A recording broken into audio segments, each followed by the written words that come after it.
찬송가 88장, 새찬송도 88장.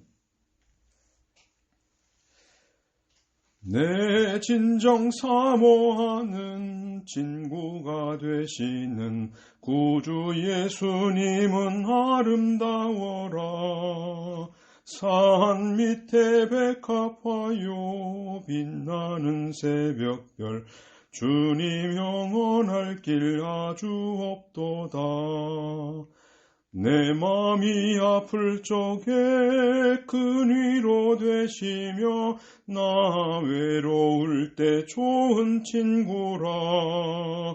주는 저 산 밑에 백합 빛나는 새벽별, 이 땅 위에 비길 것이 없도다.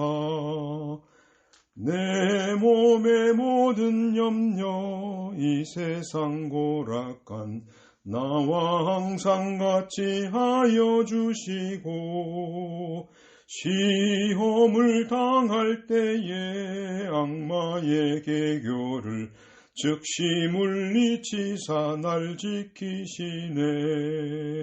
온 세상 날 버려도 주 예수 안 버려 끝까지 나를 돌아보시니. 주는 저 산 밑에 백합 빛나는 새벽별, 이 땅 위에 비길 것이 없도다. 내 마음을 다하여서 주님을 따르면 길이 나를 사랑하리니. 물불이 두렵잖고 장검이 겁없네. 주는 높은 산성 내 방패시라. 내 영혼 먹이시는 은혜 누리고 나 친히 주를 뵙기 원하네. 주는 저 산 밑에 백합 빛나는 새벽별, 이 땅 위에 비길 것이 없도다.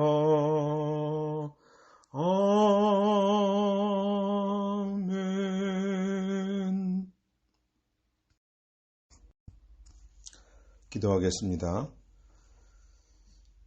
생명의 근원 되시며 영원한 복락을 베푸시는 하나님 아버지, 은혜와 사랑을 감사합니다. 우리를 죄와 사망 가운데서 건져주시고 하나님의 자녀 삼아주시고 그 나라 백성 삼아주셔서 지금도 천국 생활하게 하시고 또 영원한 하나님의 나라에 들어가서 주님과 함께 왕노릇하며 그 나라에서 만국을 다스리는 이런 복된 소망을 가지게 해주신 것 감사합니다. 지난 한 주간 동안도 우리의 삶을 돌아보면 말과 생각과 행동으로 주님을 실망시켜드리고 아프게 해드리는 것 있습니다. 불쌍히 여겨주시고 용서하여 주옵소서. 이 세상에 참으로 근심된 일이 많고 공고한 일도 많고 죄악된 일이 많고 죽을 일만 쌓여있는 이때에 우리를 불러서 하나님의 말씀으로 양육하여 주시고 또 길러주셔서 하나님이 기뻐하시는 뜻을 순종하게 하신 거 감사합니다. 항상 주님께 배운 말씀을 잘 마음에 새기고 그 말씀을 우리 마음과 우리의 몸으로 잘 순종해서 하나님의 기뻐하심을 입는 우리 모두가 되게 하여 주옵소서. 이 시간 부족한 종을 통해서 말씀을 증거하시려고 하오니 이 증거되는 말씀을 통해서 다 은혜받게 하시고 이 말씀들에 사로잡혀서 하나님의 은혜와 그리스도의 능력이 입혀지는 복된 시간이 되게 하여 주옵소서. 예수님의 이름으로 기도드립니다. 아멘. 하나님 말씀은 빌립보 4장 14절로 20절까지의 말씀입니다. 제가 봉독하겠습니다. 다만 너희가 나의 환난에 함께 참여한 것은 잘한 일이다. 빌립보 사람들아, 복음 전파 초기에 내가 마케도니아를 떠날 때 아무 교회도 나를 위해 주고받는 일에 참여하지 않았고 오직 너희만 참여한 것을 너희 자신이 알고 있다. 내가 데살로니카에 있을 때에도 너희는 나의 필요를 위해 한두 번 쓸 것을 보내었다. 내가 선물을 구하는 것이 아니다. 오직 너희의 유익을 위하여 열매가 풍성하기를 바란다. 나는 지금 모든 것을 가지고 있고 넉넉하다. 너희에게서 온 에바브로디드로부터 받아 풍족하게 되었으며 이것은 하나님께서 기쁘게 받으실 향기로운 제물이다. 나의 하나님께서 그리스도 예수님 안에서 영광 가운데 그분의 풍성하심을 따라 너희의 모든 필요를 채우실 것이다.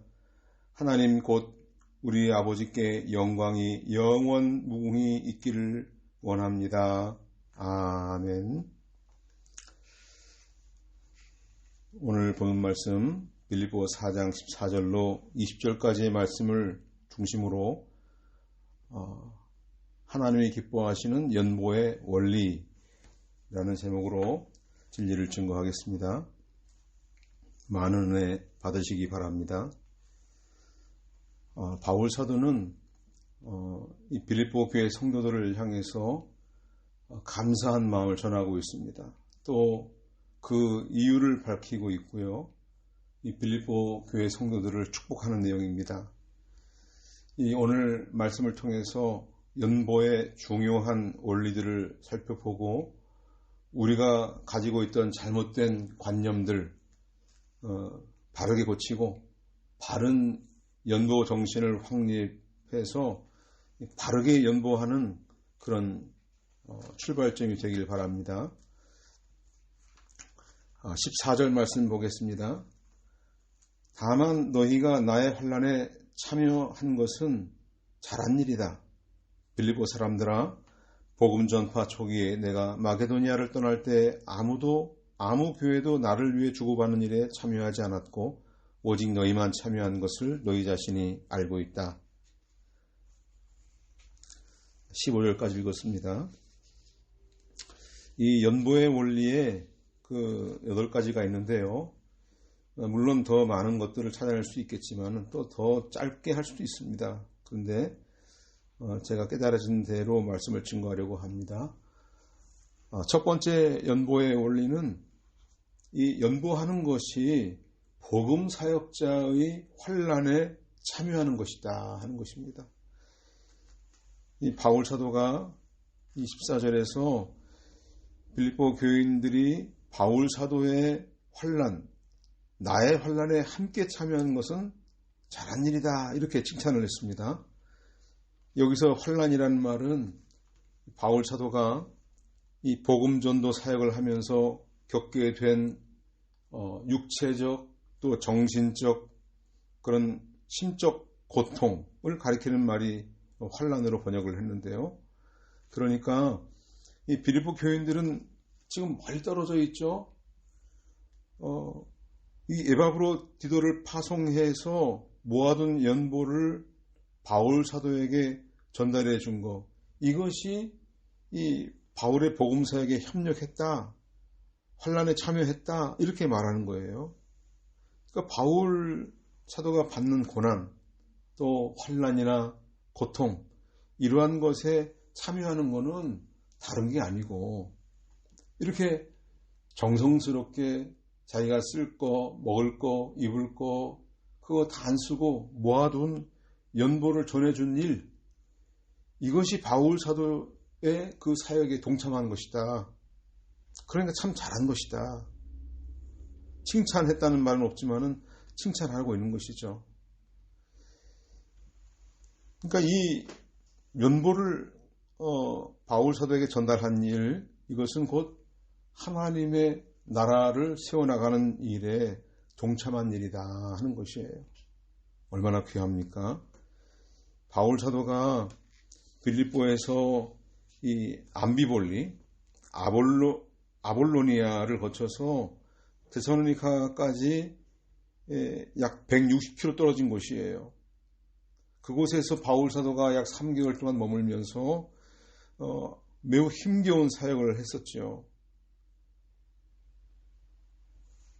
그러니까 데살로니카에 있을 때 바울이 필요한 것들을 위해 보냈다는 거, 여러분들이 나에게 필요한 것들을 위해서 에바브로디도 편에 연보를 보냈다는 거 내가 다 알고 있습니다. 이렇게 말하는 거예요. 그리고 이렇게 바울 사도의 환란에 참여하는 거, 이거는 다른 교회는 아무도 참여한 사람이 없다. 오직 빌립보 교회만 참여했다. 참 얼마나 귀합니까? 선교활동 나가는데 후원자가 없으면 어떻게 선교를 하겠습니까? 근데 빌립보 교회가 이렇게 했다는 것이에요. 자, 데살로니카 교회에서, 데살로니카 지역에서 어떤 고난을 받았습니까? 여기 16절에 내가 데살로니카에 있을 때에도 그랬죠. 데살로니가전서 2장 9절, 형제들아 너희가 우리의 수고와 고생을 기억할 것이다. 우리는 너희 가운데 누구에게도 폐를 끼치지 않으려고 밤낮으로 일하면서 너희에게 하나님의 복음을 전하였다.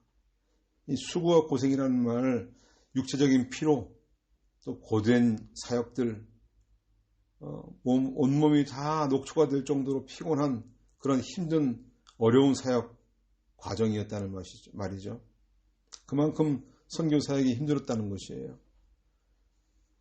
그럼에도 이 데살로니가 교인들에게 부담 안 주려고 자비량하면서 밤낮 텐트 만드는 일 하면서 하나님의 나라를 세워나가는 일을 했다. 이런 많은 어려움이 있었다. 이렇게 하기 위해서 열심히 사역을 하고 있을 때 바울이 얼마나 필요한 게 많이 있었겠습니까? 근데 그들에게 요구하지 않았습니다. 왜냐하면 잘못하면 복음 전도할 기회를 놓치게 될 수도 있고, 또 사람들이 바울 사도가 돈만 요구한다 이렇게 안 좋은 소문이 날 수 있지 않습니까? 그래서 이 데살로니가 교회 교인들에게 그 이야기를 안 하고 스스로 감당하고 있을 때 빌립보 교회가 그 부족한 것들을 바울에게 보내주었다는 것이죠. 그러니까 이 바울 사도가 얼마나 그 하나님 앞에 경건하게 복음 전하는 일을 하려고 했는지를 알 수가 있는 것이죠. 이렇게 빌립보 교인들이 협력한 거 너무나 귀해서 여기 언급을 하고 있는 거예요. 근데 다른 교회는 전혀 참석하지 않고 빌립보 교회만 참석을 했다 그랬어요.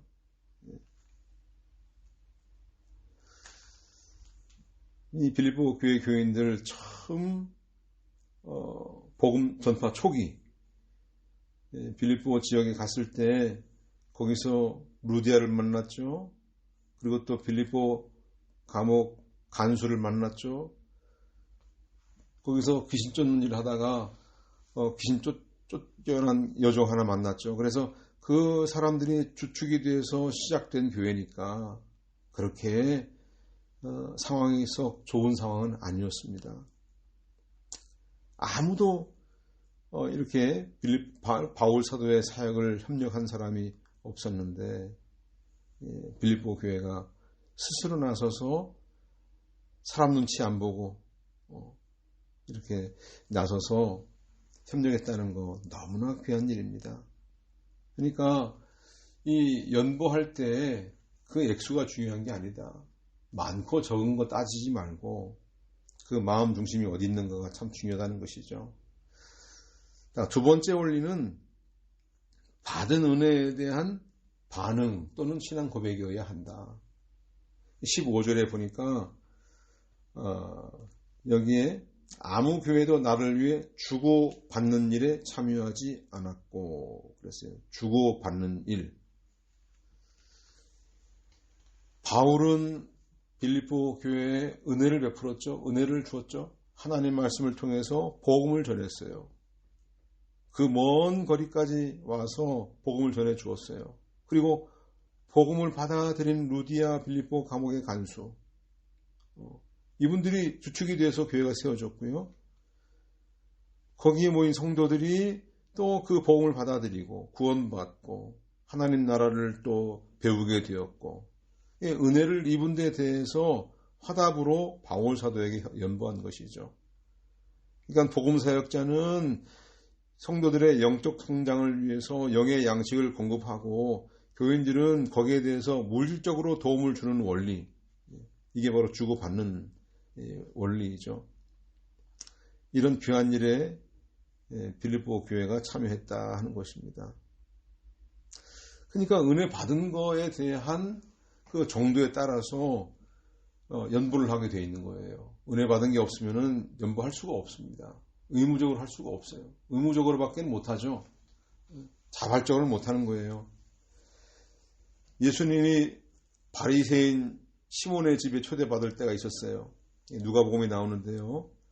그때 한 죄인인 한 여자가 와서 바리새인 집으로 찾아와서 예수님 앞에 와서 향유를 깼던 일이 있습니다. 누가복음 7장 37절 38절. 마침 그 마을에 사는 죄인인 한 여자가 예수께서 그 바리새인의 집에서 식사하신다는 것을 알고 향유를 담은 옥합을 가지고 왔다. 그 여자가 그분의 등 뒤쪽 발 곁에 서서 울며 눈물로 그분의 발을 적시기 시작하였고, 자기 머리카락으로 닦고 예수님의 발에 입 맞추며 향유를 발랐다. 누가 이 여성의 이 행위를 비난할 수 있겠습니까? 복음을 듣고 은혜를 받으니까 참으로 이 복음이야말로 참 중요한 사역이구나. 그래서 예수님의 그 죽으심을 미리 기념하기 위해서 값비싼 향유를 옥합을 깨뜨리고 부었어요. 이게 얼마나 고귀한 일이고 칭찬받을 만한 일입니까? 여기서 예수님이 바리새인 시몬에게 말씀하셨어요.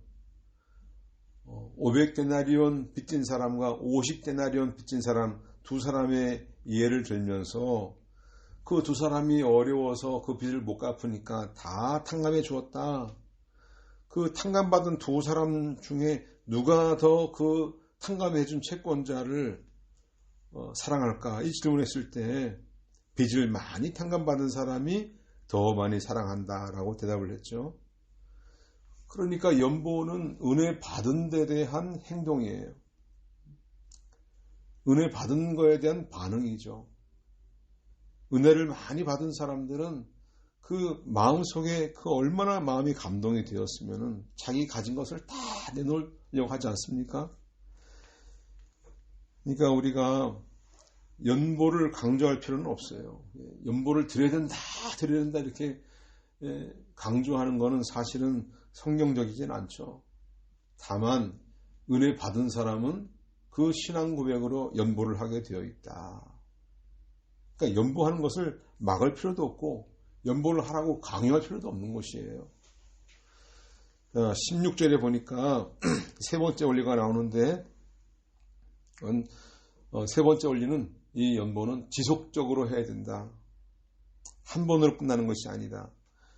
16절, 내가 데살로니가에 있을 때에도 너희는 나의 필요를 위해 한두 번 쓸 것을 보내었다. 한두 번. 아까 데살로니가 언급을 했지 않습니까? 그 어려운 사역 현장에 있을 때 한 번 인사치레로는 할 수 있어요. 아이고 좀 도와줘야겠다. 내가 그래도 집사인데 이 정도는 한번 해야지 뭐 하고 끝난 게 아니다. 바울 사도가 필요로 하는 것이 무엇인가를 계속해서 모니터링을 하고 계속해서 실질적인 도움을 주었다는 것이에요. 한두 번, 한 번으로 끝나는 것이 아니라 두 번까지 했다. 지금이야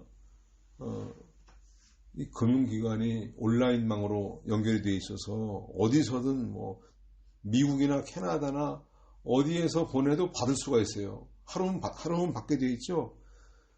근데 이 당시는 그런 상황이 아니잖아요. 거리가 멀고 여러 가지 위험들이 따르는 이 상황에서 두 번이나 도움을 주었다는 말이에요. 이게 바로 바울의 대한 애정이 얼마나 깊었는가. 계속해서 이 연보 생활을 이어가는 거는요, 간절함이 없으면 할 수 없는 일이에요. 그러니까 선교 사역을 지원할 때 사실은 가장 중요한 일이 한 번으로 끝나는 것이 아니라 매달 계속해서 지속하는 거. 이게 중요하다는 것이죠. 자, 네 번째 원리는 전하는 마음과 즐거운 마음으로 하는 것. 이렇게 제가 정했는데요. 17절 말씀 보니까 내가 선물을 구하는 것이 아니다.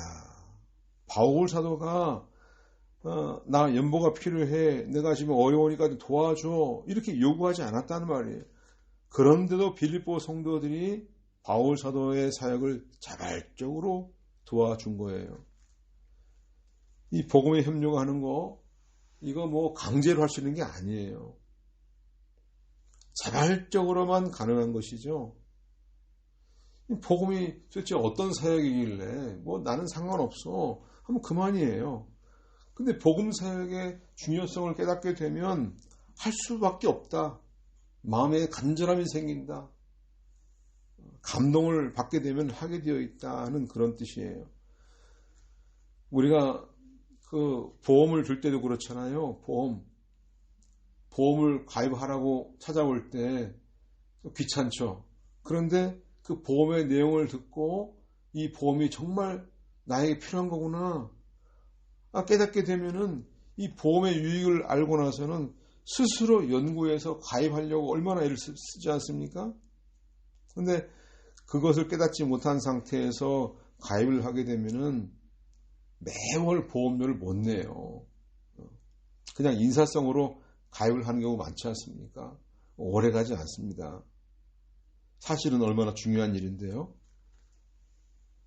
이 빌립보 성도들은 인쇄감으로 하지 않았고 즐거움으로 했어요. 바울은 이거를 칭찬하고 있는 것이죠. 바울이 후원금 필요하다고 빌립보 교인들에게 호소하지 않았잖아요. 이 빌립보 성도들을 바울 사도를 통해서 하나님 만난 거, 복음 들은 거, 또 영혼의 구원 받은 거, 죄사함 받은 거, 의롭게 되었다고 칭찬 받은 거, 영생을 누리게 된 거, 이 마음에 감동이 오니까 순종할 수밖에 없게 된 것이죠. 그래서 바울 사도가 어려움에 처했다는 소식을 듣고 견딜 수 없어서 이 사랑의 마음으로 선물을 보낸 것이죠. 연보는 자발적이고 지속적이고 즐거운 마음으로 하는 것, 이게 가치가 있는 연보가 되는 것입니다. 고린도후서 9장 7절에 각자 그 마음에 정한 대로 하되 아까워하거나 억지로 내지 마라. 하나님께서는 기꺼이 내는 자를 사랑하신다. 이게 바로 이 구약에 하나님께서 명하신 그 원리예요. 이 성막을 지을 때 백성들로 하여금 예물을 가져오게 했잖아요. 출애굽기 25장 2절 이스라엘 자손에게 명령하여 내게 예물을 가져오도록 하고 즐거운 마음으로 내게 바치는 모든 사람으로부터 예물을 받아라. 다시 말하면 즐거운 마음, 자원하는 마음이 아니면, 그런 마음이 아니면 받지 말라는 말이에요. 백성들은 이 명령에 그대로 순종했어요. 출애굽기 35장 21절 마음이 감동된 모든 사람들과 심령으로 원하는 모든 사람들이 와서 회막의 일과 그곳에 섬기는 일을 위해 필요한 예물을 여호와께 가져왔다. 이렇게 받은 예물만 하나님이 받으신다는 얘기예요. 이런 것으로 성막을 지어라 한 것이죠. 다섯 번째 원리는 이 연보는 하나님 앞에 하는 것이다. 사람에게 보이려고 자존심 때문에 인정받으려고 그렇게 하는 것이 아니다. 자, 이 구약시대 때부터 신약시대까지 이 연보하는 거, 연보라는 말은 버린다, 내놓는다 하는 연자에다가 돕는다 하는 보자예요. 그러니까 자기 것을 내놓아 어려운 사람을 돕는 것이죠. 내 것을 내놓고 돌려받겠다는 정신이 아니라 내 거는 버리는 것처럼 내놓는 거예요. 흔쾌히 내놓는 것이죠. 돕기 위해서. 자, 그런데 이 낼 때 구약시대에는 연복궤를 주었어요. 이 성전의 이방인의 뜰과 유대인의 뜰이 있는데 그 사이에 13개의 연복궤를 두었고 이 9개는 속죄의 제물로서의 하나님께 바치는 용도, 또 4개는 가난한 사람들을 돕기 위한 용도로 사용했다고 하는데요. 그러다 보니까 연보하면은 기부금, 구제금 성격이 의미가 담겨 있고, 헌금 하면은 하나님께 바친다는 그런 의미가 있지 않습니까? 그러니까 두 가지를 다 사용을 할 수 있다고 봅니다. 근데 사람들이 연보하면 하나님께 바치는 돈인데 구제금으로 하나님께 그냥 인심 쓰듯이 내는 돈으로밖에 이렇게 인상이 남으니까 연보라는 말 쓰지 말고 헌금이라는 말 쓰자. 그래서 헌금함 이렇게 우리가 많이 사용하지 않습니까? 근데 사실은 그 구약에도 물론 헌금이라는 말이 있고 그런 개념을 쓴 것도 있고 연보라는 말이 있는데 연보가 사실은 더 많이 쓰고 있어요. 왜냐하면 은혜 받은 것을 표현할 때 하나님을 사랑하고 이웃을 사랑하는 정신이 연보에 담겨 있는데 연보의 그 사상 가운데 이웃을 돕기 위해서 내가 내는 것이죠. 낼 때 연복궤에 넣는 거예요. 연복궤에. 사람에게 보이려고 하는 거 요즘에 그 헌금 주머니 또 뭐 헌금채 이런 말 쓰지 않습니까? 이게 돌려요. 사람 앞으로. 그러면 내 앞에 오면은 내가 그냥 아무것도 안 하면은 좀 미안하니까 이렇게 어쩔 수 없이 억지로 얼마 좀 내지 않습니까? 이런 식으로 하는 거, 이거는 하나님 앞에 하는 게 아니다. 역대하 34장 14절 17절에 사람들이 여호와의 전에 들어온 돈을 꺼낼 때 또 여호와의 전에 있던 돈을 쏟아서, 이 말은 헌금을 넣는, 연보를 넣는 그 궤가 있었단 말이죠. 예수님 때에도 이렇게 되어 있어요. 누가복음 21장 1절과 2절. 예수께서 눈을 들어 부자들이 헌금함을 넣는 것을 보시고 또 어떤 가난한 과부가 거기에 2렙돈을 넣는 것을 보셨다. 이 바른 성경에도 헌금함이라고 번역을 했어요. 근데 여기에 연보함, 연보궤라고 번역을 해도 전혀 지장이 없습니다. 이 연보를 넣는 것을 보셨다 그랬어요. 예수님이 그 앞에서 보신 거예요.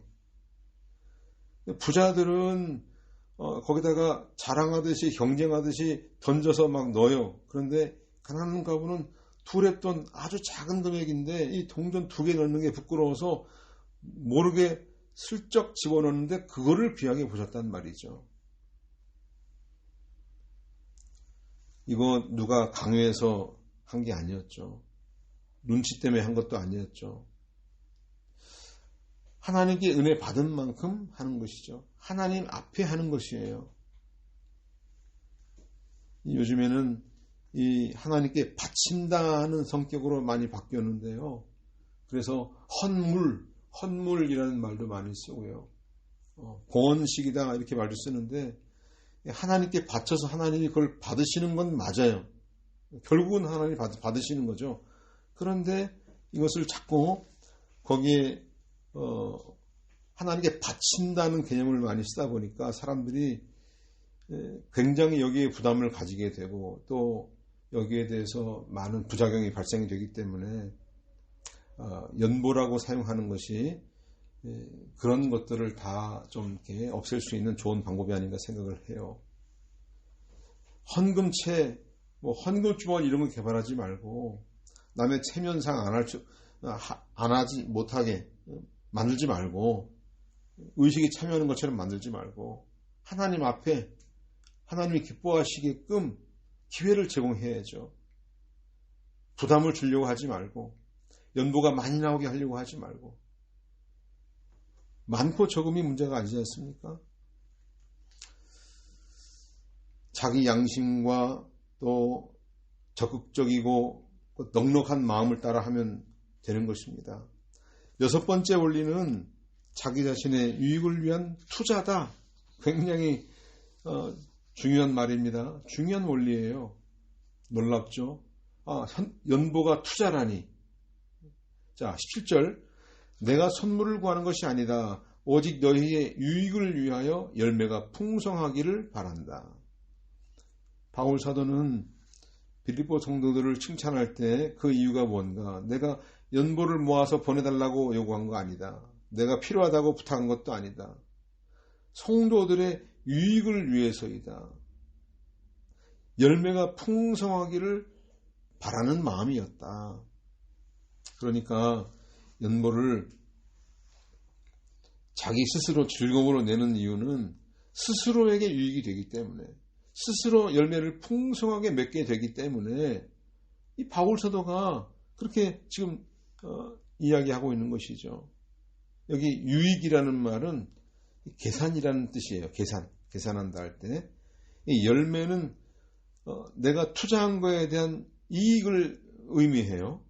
여기 풍성하다 하는 것은 풍부해지다, 넘치다, 더 많아지고 증가한다 이런 뜻이에요. 그러니까 내가 연보를 드렸는데 이 연보를 낸 거에 대해서 이익을 엄청나게 풍성하게 넘치게 해주신다 하는 말이죠. 그러니까 빌립보 교회 성도들이 이 연보를 낼 때는 많이 어려운 사람도 있었지 않겠습니까? 그런데 그 어려운 중에 이 낸 것이 이것 때문에 마음 아파할 필요 없다. 아까워할 필요 없다. 이게 다 돌아올 것이기 때문에. 자, 이 누가복음 6장 37절 38절 주어라 그러면 너희에게 주어질 것이니 되를 누르고 흔들어 넘치도록 후하게 너희 품에 안겨줄 것이다. 너희가 저울질 하는 대로 너희도 저울질 당할 것이기 때문이다. 연보의 성격이 어떤 것이든 그것이 돈이든 또 건강이든 어떤 물건이든 그 종류 범위를 여기서 정하지 않고요. 그것을 다른 사람을 위해 나누어 주는 사람은 내가 준 것만큼 똑같이 받게 된다 하는 말이 의미가 담겨 있고요. 또 여기에 되를 누르고 흔들어 넘치도록 후하게 라는 말 있죠.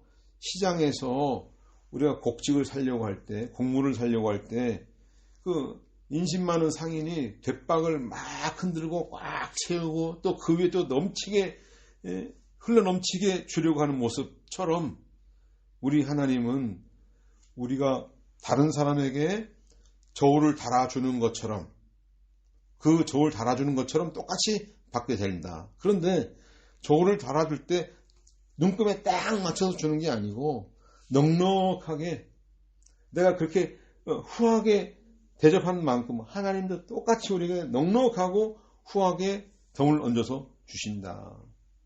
풍족하게 돌려주신다는 뜻이에요. 이게 중요한 연보의 원리입니다. 그러니까 연보를 강요할 필요가 없는 거예요. 자기를 위한 건데요. 하나님을 위해서 쓴 게 없으면 받을 것도 없는 것이죠. 이게 중요한 원리입니다. 하나님은 그렇게 우리 사람처럼 속이 좁은 분이 아니에요. 넉넉한 분이죠. 이 원리를 이 바울 사도가 빌립보 성도들에게 감사한 뜻의 그런 표현과 또 칭찬의 말에 덧붙여서 여러분들이 나를 위해 협력한 것은 결코 헛되지 않습니다. 더 큰 상이 예비되어 있기 때문입니다. 하고 이 연보의 중요한 원리를 가르쳐 주었습니다. 자, 연보할 때 우리가 어떻게 해야 되겠습니까? 또 연보해야 되나? 하고 걱정하지 마시고 자원하는 마음으로 하는 게 중요합니다. 참여하는 게 중요한 거예요. 교회를 이끌어갈 때 중요한 재력가 몇 명이 이끌어가는 것이 중요한 것이 아니라 없는 사람, 있는 사람 할 거 없이 모두가 다 참여하는 것이 중요하다. 어떤 때 우리가 이 연보를 드리는데 나는 5만 원 하려고 했는데 6만 원 들어가는 경우가 있어요. 아니 10만 원 하려고 하는데 11만 원 들어가는 경우가 있어요. 아이고 내가 1만 원 더 넣은 것 같아.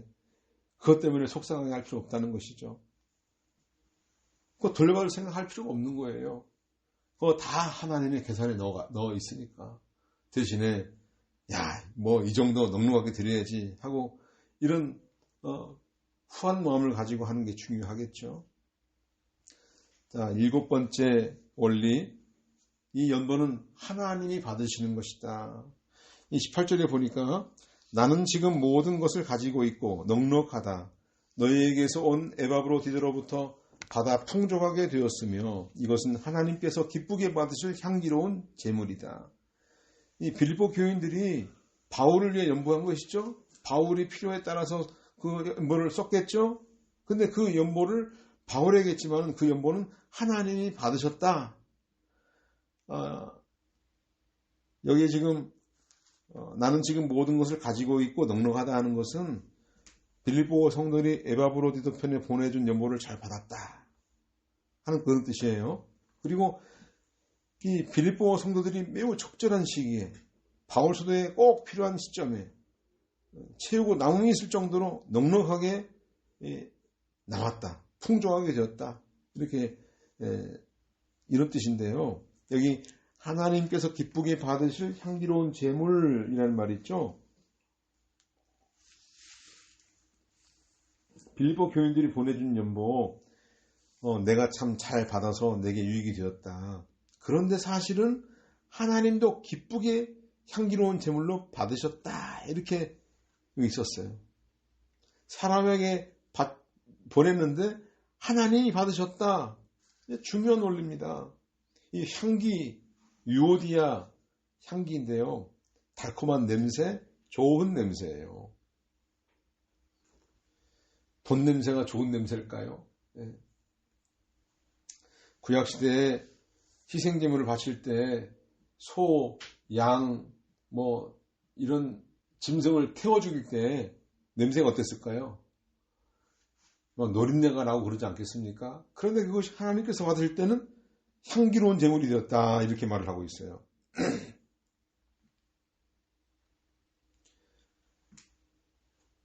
빌립보 성도들이 연보하려고 이 연보를 준비할 때 얼마나 여유가 있겠습니까?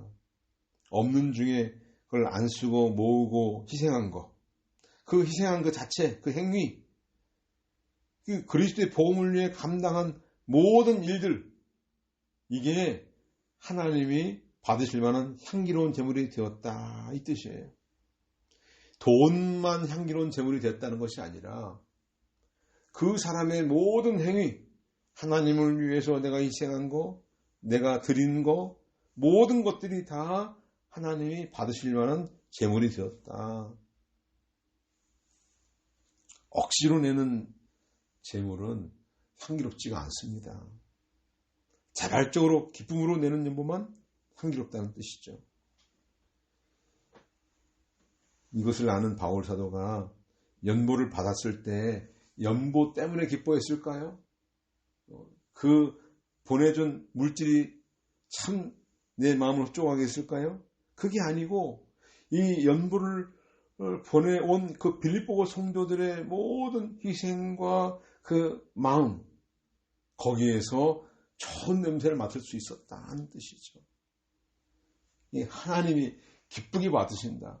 사람에게 보내어진 것들이 하나님도 기쁘게 여기신다 하는 것이에요.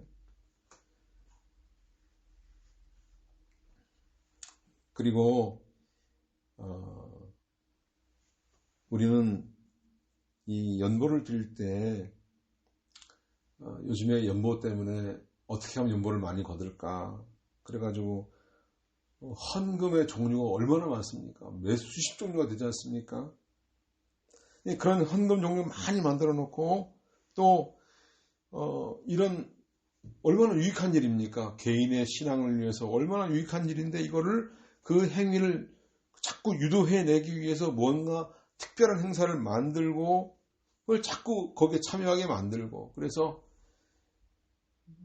일거양득이다. 그래가지고 이렇게 뭐 바자회 같은 것도 많이 하고, 또 어떤 분들은 또 입당 예배를 많이 드리는 분들이 있다고 그래요. 입당 예배. 입당 예배를 하게 되면은 예배를 입당 예배 한다고 이제 광고를 내면은 사람들이 모여들지 않습니까? 얼마 동안 있다가 한 1, 2년 있다가 또 옮겨요. 입당 예배 드립니다. 그러면 또 헌금하러 가잖아요. 이렇게 입당 예배를 자꾸 해가지고 재정이 어려운 거를 메꿔 가는 방법을 사용한다고 하는데, 얼마나 소중한 그 종교 행위, 신앙 고백으로서의 연보가 퇴색되는 거 아니겠습니까?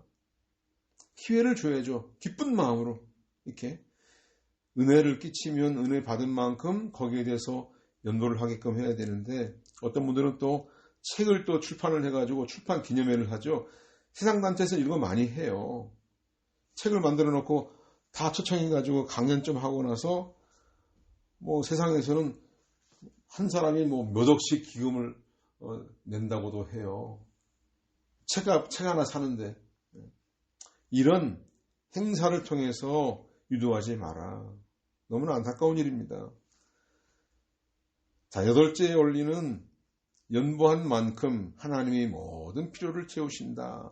19절 말씀 보겠습니다. 나의 하나님께서 그리스도 예수님 안에서 영광 가운데 그분의 풍성하심을 따라 너희의 모든 필요를 채우실 것이다. 하나님 곧 우리 아버지께 영광이 영원 무궁히 있기를 원합니다. 아멘. 중요한 연보 원리를 말하고 있죠. 빌립보 성도 여러분들의 희생과 헌신에 대해서 모든 만물의 주인이신 아버지 하나님께서 영광스럽게 하나님의 풍성하심을 따라 모든 필요한 것들을 채워주실 것입니다 하는 말이에요. 채워주실 때 마지못해 주시는 게 아니고요. 하나님이 얼마나 풍성한 분입니까? 하나님이 가지고 있는 것만큼 풍성하게 충분히 쓸 수 있도록 마음껏 부어주실 것이다.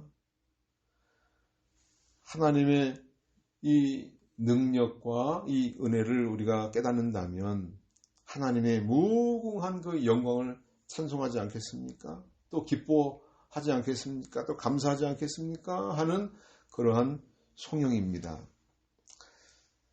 우리 하나님 어떤 분입니까? 시편 50편 10절 12절 이는 숲속의 모든 동물과 온갖 산의 짐승이 다 내 것이며 산에 있는 모든 새를 내가 알고 들에 있는 모든 생물도 내 것이다. 만일 내가 줄인다 해도 내게 말하지 않을 것이니 이는 세계와 그 안에 가득 찬 것이 내 것이기 때문이다. 우리 하나님은요. 모든 만물의 주인이시기 때문에 우리 성도들이 내는 연보 없어도 아무 상관이 없다.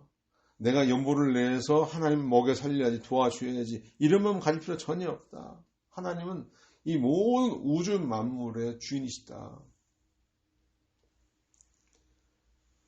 고린도후서 9장 8절과 9절에도 중요한 원리가 여기에 기록되어 있어요. 하나님께서는 모든 은혜를 너희에게 넘치게 하실 수 있으니 이는 너희가 모든 일에 항상 풍족하여 모든 선한 일을 넘치도록 행하게 하시려는 것이다. 기록된 것과 같으니 그가 흩어서 가난한 자들에게 주었으니 그의 의가 영원토록 있다라고 하였다. 이 하나님의 풍성한 은혜가 빌립보 성도들에게 바울 사도를 위해서 협력한 복음사에게 협력한 일, 자발적으로 즐거운 마음으로 자원하는 마음으로 신앙 고백으로서 연보드린 거, 지속적으로 한 거, 이거 하나님 앞에 한 것이고 하나님이 이걸 다 기억하시고 자기 개인에게도 유익이 되고 중요한 투자였고 하나님이 모든 필요를 다 채우실 것이다. 하나님은 인쇄한 분이 아니기 때문이다 하는 것이죠. 그러니까 하나님을 위해서 한 것은 절대로 없어지지 않는다. 영원까지 남아있게 된다. 눈치 보려고 자기 체면상, 관계상 어쩔 수 없이 이런 것들은 전혀 남지 않는데요. 즐거운 마음으로 전하는 마음으로 은혜 받고 신앙 고백으로 하나님께 기쁨으로 주님을 사랑하는 마음으로 이웃을 위해서 이것이 쓰여지길 바라는 마음으로 단 마음으로 버리는 것처럼 연보한 거에 대해서는 하나님이 영원히 기록할 것이다. 기억할 것이다. 그래서 이러한 하나님께 무한한 영광을 돌리라 하는 그러한 말씀이 기록된 것입니다. 오늘 말씀을 통해서 연보의 원리들을 좀 살펴보았는데요. 첫째는 연보는 복음 사역에 동참하는 것이다. 둘째는 받은 은혜에 대한 신앙 고백이다. 셋째는 지속적이어야 한다. 넷째는 자원하는 마음, 즐거운 마음으로 해야 된다. 다섯째는 하나님 앞에 하는 것이다. 여섯째는 자기 자신의 유익을 위한 투자이다. 일곱째는 하나님이 받으신다. 여덟째는 하나님이 모든 필요를 채우신다. 우리가 연보에 대한 바른 관념, 바른 지식을 가지고 바르게 실천함으로 하나님의 영광을 위해서 살아가고 우리의 모든 필요한 것들을 채움받는 놀라운 은총이 저와 여러분에게 함께하기를 간절히 축원합니다. 기도드리겠습니다. 만물의 주인 되시는 주님, 연보의 바른 정신을 일깨워 주시니 감사합니다. 이 연보 드리는 것이 복음사역에 동참하는 것이라고 했습니다. 또 은혜 받은 데 대한 반응이라고 했고 신앙 고백이라고 했습니다. 또 받은 은혜만큼 지속적으로 하는 것이라고 했습니다. 늘 이 연보를 드릴 때 기쁘고 즐거운 마음으로 감동하는 마음으로 하게 해주시옵소서. 이 하나님 앞에 하는 것이고 사람 앞에 하는 것이 아니라고 했습니다. 돈의 액수에 많고 적음이 문제가 되지 않는다고 했습니다. 이 연보를 통해서 나의 육신적, 영적 유익을 위한 투자라고 했사오니 하나님이여 우리의 마음과 뜻을 다하여 하나님의 나라를 위해 유익을 끼치는 우리 모두가 되게 해주시옵소서. 하나님이 모든 필요를 채우신다고 했사오니 아버지여 연보할 때 하나님을 기쁘시게 해드리는 그런 신앙 고백으로서 우리가 바르게 실천할 수 있도록 주님 역사하여 주옵소서. 예수님의 이름으로 기도드립니다. 아멘. 찬송가 356장입니다. 356장 새 찬송 216장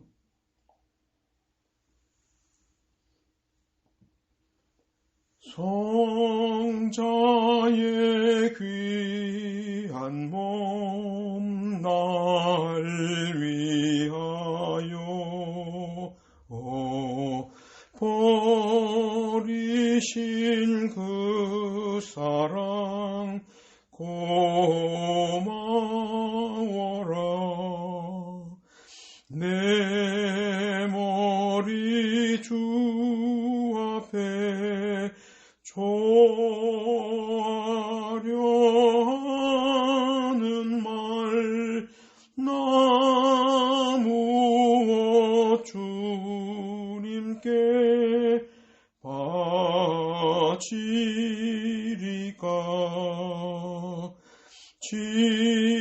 지금도 날 위해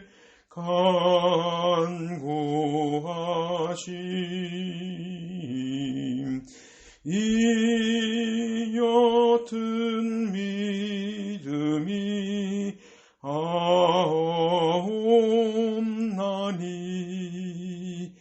주님의 참 사랑 고맙고 놀라워 찬송과 기도를 쉬지 않네. 주님의 십자가 나도 지고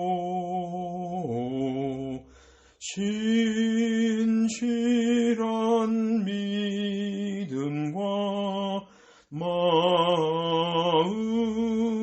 마음으로 형제의 사랑과 친절한 위로를 내게나 베풀게 하옵소서.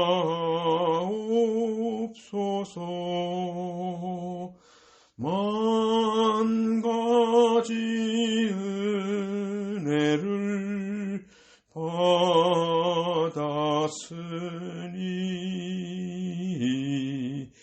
내 평생 슬프나 즐거우나